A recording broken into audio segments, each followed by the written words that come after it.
قل أوحي إلي أنه استمع نفر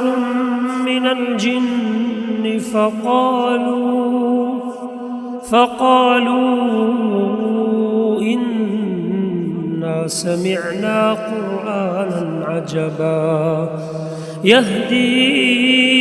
إلى الرشد فآمنا به ولن نشرك بربنا أحدا وأنه تعالى جد ربنا ما اتخذ صاحبة ولا ولدا وأنه كان يقول سفيهنا على الله شططا وأنا ظننا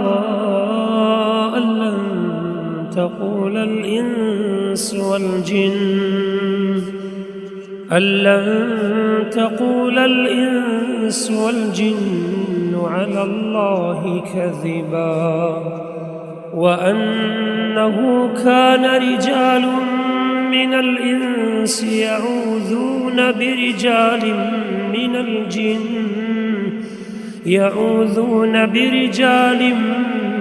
الجن فزادوهم رهقا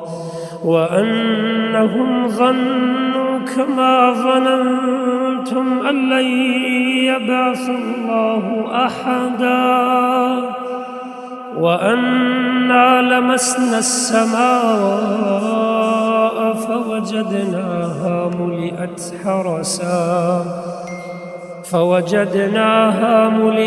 حرسا شديدا وشهبا وأنا كنا نقعد منها ومقاعد للسمع فمن يستمع الآن يجد له شهابا رصدا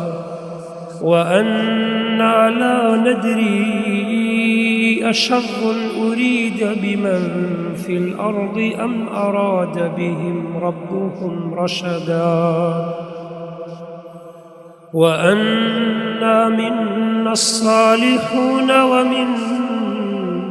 دون ذلك كنا طرائق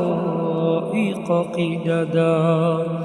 وأنا ظننا أن لن نعجز الله في الأرض ولن نعجزه هربا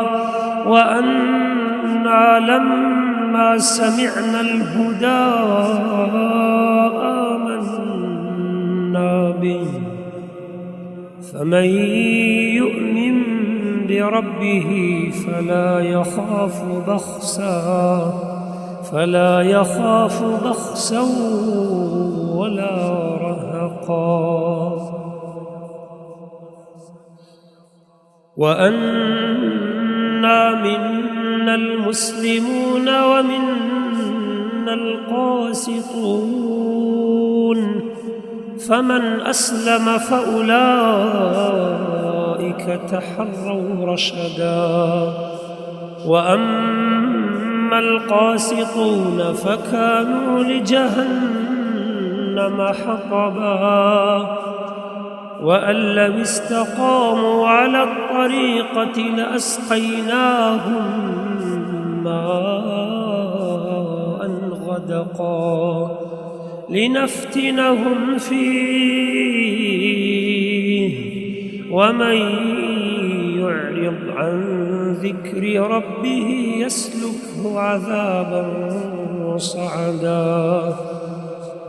وأن المساجد لله فلا تدعوا مع الله أحدا وأنه لما قام عبد الله يدعوه كادوا يكونون عليه لبدا قل إنما أدعو ربي ولا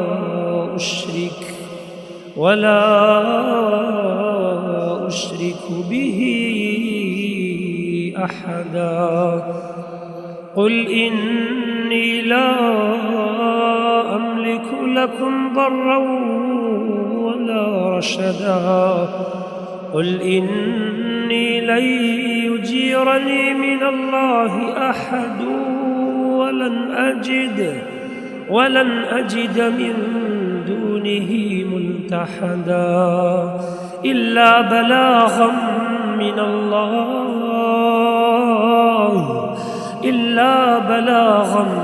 من الله ورسالاته ومن يعص الله ورسوله فإن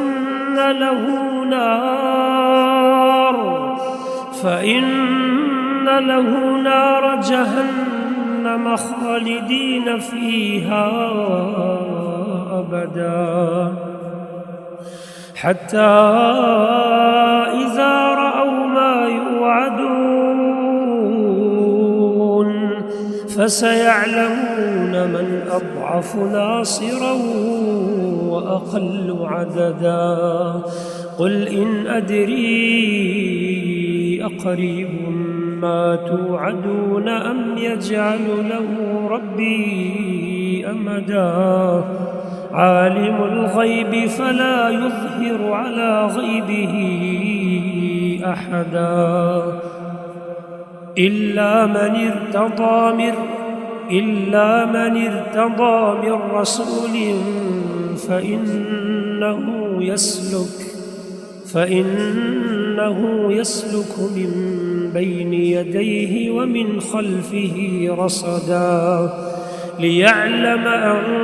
قد أبلغوا رسالات ربهم وأحاط بما لديهم